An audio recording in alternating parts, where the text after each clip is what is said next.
O mito de Prometeu, de Michoud Miak, tradução de Moraes Rosa, voz Iba Mendes. Jápeto, filho do céu e da terra, Jápeto, do qual brotou a grande família que povoa a Ásia Menor e a Grécia, desposou Quimena, a Oceânida, de pés encantadores, de quem teve 4 filhos, Atlas, Prometeu, Epimeteu e Mesétios. Não foram deuses, mas pela sua força e pela sua ciência rivalizaram com os deuses, denominaram-nos titãs. Contudo, Zeus triunfou da sua revolta, Mesétios foi mergulhado no Érebo, Atlas foi condenado a sustentar o céu na extremidade da terra, de pé em frente do Hespérides, Prometeu concluiu a paz, sem incorrer em castigo algum. O soberano do Olimpo notara que, de fato, o Titã era um sábio conselheiro, como o seu próprio nome indicava, o que reflete antes dos acontecimentos o que é previdente. Zeus conservou-o, pois, junto de si, para lhe aproveitar os conselhos, mas nem sempre o seguiu. Prometeu era amigo dos homens, Zeus tinha por eles um profundo desprezo.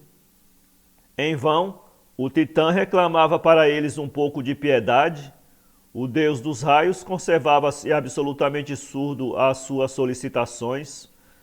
O amor de Prometeu pela raça humana levou-o a tomar uma resolução audaciosa. Um dos benefícios com que Prometeu queria dotar os homens, aquele que lhe parecia o mais útil, era o fogo.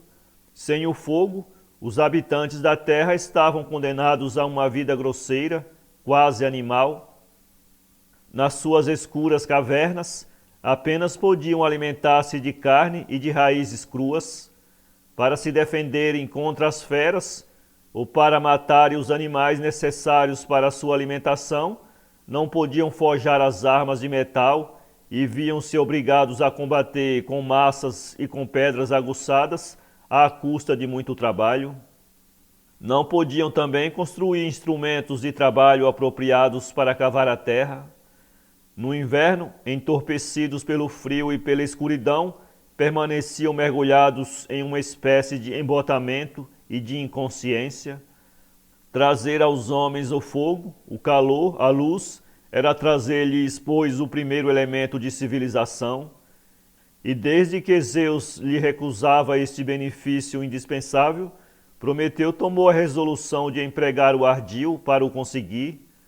Roubou do Olimpo uma parcela de fogo, escondeu-o em uma férula, espécie de planta, cuja haste muito comprida, cilíndrica e cheia de medula, podia permitir durante muito tempo a conservação da centelha, e sendo ele próprio o portador desse precioso roubo, dirigiu-se aos homens.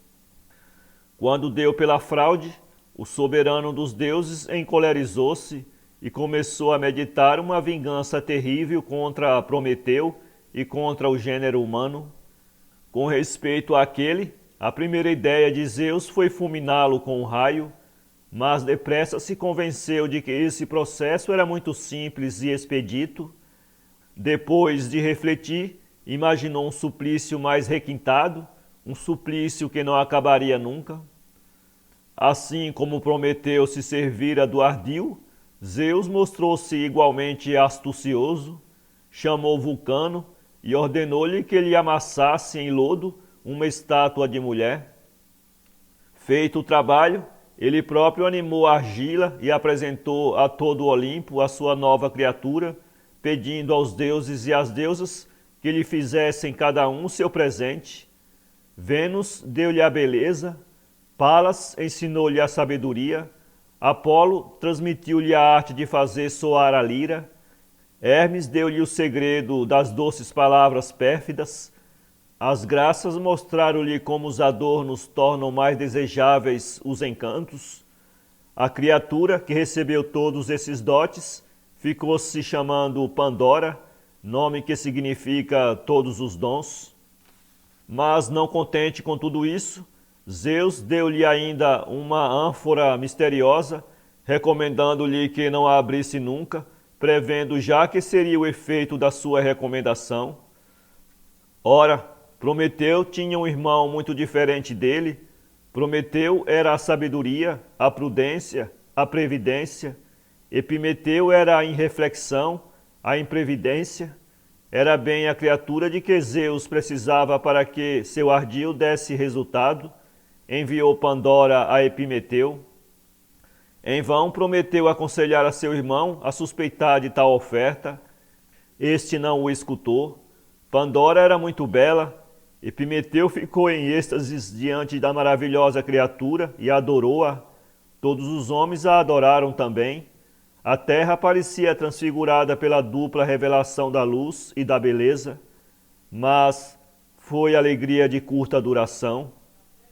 Um dia, aquele porque esperava a tortuosa vingança do Senhor do Olimpo, um dia Pandora sentiu, mais irresistível do que nunca, o desejo de abrir a misteriosa boceta que trouxera do Olimpo. O que poderá conter? Perguntava ela a si própria constantemente. Talvez algum segredo para ser mais bela e mais adorada ainda. E levantou a tampa, mas cruel decepção, que terrível maquinação a de Zeus, envolta em um vapor enegrecido, com um ruído infernal, semelhante a fúrias em delírio, saiu de dentro da boceta a hecatombe formidável de todos os males que assoberbam a humanidade, os desgostos, o crime, a guerra, a doença. Pandora, aterrada, fechou a boceta, mas a misteriosa ânfora estava quase vazia, apenas lá restava ainda a esperança. Por sobre as nuvens negras, ouvia-se lá em cima no Olimpo o riso formidável de Zeus, que maleficamente gozava de sua vingança. Essa primeira satisfação dada ao seu rancor não lhe fez esquecer o castigo a Prometeu, o protetor dos homens. Novamente Vulcano foi chamado, recebeu ordem de forjar poderosas cadeias, a fim de ligar o Titã a um rochedo, na crista de uma montanha, entre a Europa e a Ásia. O poder e a força, divindades inacessíveis a qualquer sentimento de piedade, foram encarregadas de executar o suplício. Vulcano, apesar da sua relutância, teve de obedecer, e, realizada a sua sinistra tarefa, quando os anéis de ferro que mortificavam os braços e as pernas do Titã ficaram chumbadas ao rochedo, Zeus mandou a sua águia para ficar eternamente dilacerando o coração do supliciado. Mas, depois de 13 gerações, um dos filhos de Zeus, o invencível Hércules, condoeu-se pela iniquidade cometida por seu pai, trepou ao Cáucaso e com a sua mão potente quebrou os grilhões do prisioneiro. Tal é a lenda que narramos, tendo mais em consideração a teogonia de Hesídio do que a trilogia de Ésquilo. Prometeu, inventor do fogo, Prometeu agriolhado e Prometeu libertado. Contudo, deve dizer-se que foi esse drama sublime que deu ao mito a sua forma imortal.